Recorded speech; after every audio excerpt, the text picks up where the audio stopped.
Yo, what is going on everybody? Welcome to another WWE 2K17 news video, and today we are covering what I discussed last night that was gonna be revealed today. Basically the universe mode for WWE 2K17. Now we did not get a trailer, but we did get a lengthy blog that definitely described universe mode and answer a lot of the questions that we had. So right now we're gonna be going through all those full details that were revealed today. I'll leave a link in the description down below if you guys want to go read the blog yourself. But right now I'm basically gonna be summarizing and making sure that I hit all the major points and inform you guys with what we learned. The vlog started out emphasizing that this year's universe mode is gonna really stand out, as it's gonna be having a huge level of customization that 2K is providing us with. You will be able to create your own roster of WWE and custom superstars, choose the championship they compete for, change up the shows and pay-per-view they compete on, or even create your own. With the WWE 2K17 creation mode, we're gonna be able to create new shows,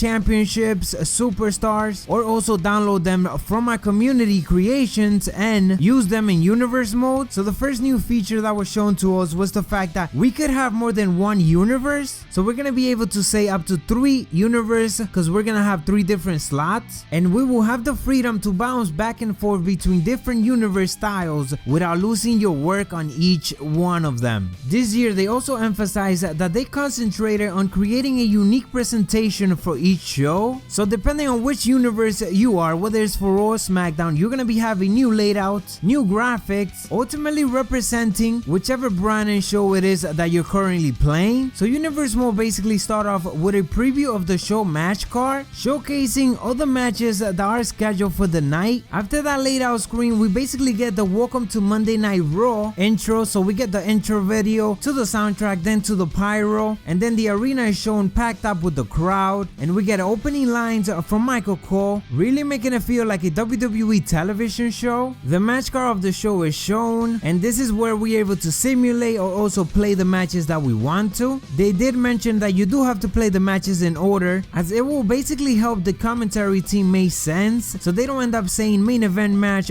for all the matches, or ultimately they know where or which one is the opening match and which one is the main event match. As you guys probably noticed, there's a R symbol on some of the superstars. This is a new graphic that indicates if a superstar is in a rivalry, meaning that we should be keeping an eye on them on their matches, because there might be interference, or nonetheless the storyline with the rival that they're having will continue. So pick a match and you will get the matchup screen, which is accompanied with a breakdown by the commentary team. And now picking a superstar which you want to play with has been moved to the matchup screen. So moving on to universe gameplay, storylines between rivals will continue developing, featuring cutscenes during their matches, because promos are also part of the universe where superstars can speak their minds to the crowd or lay down the verbal smackdown on their rivals. In this year universe mode, we actually gonna have the option to choose which matches you want a run-in to happen on, or even when, during, or after the match you want it to happen. Keep in mind that we're not the only one that have the choice, as it looks like computer could also do their own interference. After all of that, we head back to the show menu where we actually see news, champions, and the winners of the show, and that info itself correlates to the show that you're actually doing, so again providing its own identity. For customization, not much was shown, but it was basically stated that there's no main edit universe option anymore. Instead you will find an edit option available on screens where you can customize something. The idea behind this was that you're able to stay within the same menu to update anything, whether it's to edit superstar, championship, view superstar, or anything like that. And yes, of course, you can change the superstar's attire, skills, allies, enemies, crowd responses, and much more, as well as for tag teams. In championship, we can actually see which superstar have the title, and we actually gonna be getting the WWE Universal Championship. So the last part of the blog speaks about making our own brand split. Now emphasize that although they were not able to implement the brand split that just happened a couple of months ago into the game because it happened too late, the feature in the games are actually gonna allow us to do this brand split. That is because it does include a lot of the features that we want, so from a mode that we love so much, that is GM mode. But nonetheless, regarding the brand split, it states the following: WWE draft before Raw and Smackdown was a huge deal, but unfortunately it happened too late for our development to get those changes into WWE 2K17. However, our creation and community community creations will make it possible for you to get your universe lined up to match the brand changes. As we discussed before, you could create multiple universe, maybe one for each show if that is what you want. You can assign superstar to Raw or Smackdown in my universe or any custom show that you make. You can also assign all the different championships. You can create a custom pay-per-view and make it exclusive to Raw or Smackdown, or make it exclusive to whichever custom show it is that you have in your universe by simply making the hosting show of that pay-per-view either the custom show or Raw or Smackdown. And you can of course customize matches and do much more. Again, this blog basically explain and describe all the freedom that we're gonna be able to have in this year's universe mode. So there you guys have it. That's pretty much gonna wrap it up. Again, there was no trailer shown or any type of gameplay, just straight up screenshots and information. I'm sure we're gonna be getting a trailer very soon. We are also set to get this week a lot of information from bigger YouTubers that play the game, including gameplay that they recorded. So I'm gonna be covering all of that, so make sure that you guys stay tuned to my channel. Subscribe if you haven't yet. Make sure that you guys drop a like if you guys found this informative, because we on the road to 3,000 subscribers. Macho Tiao, dig it.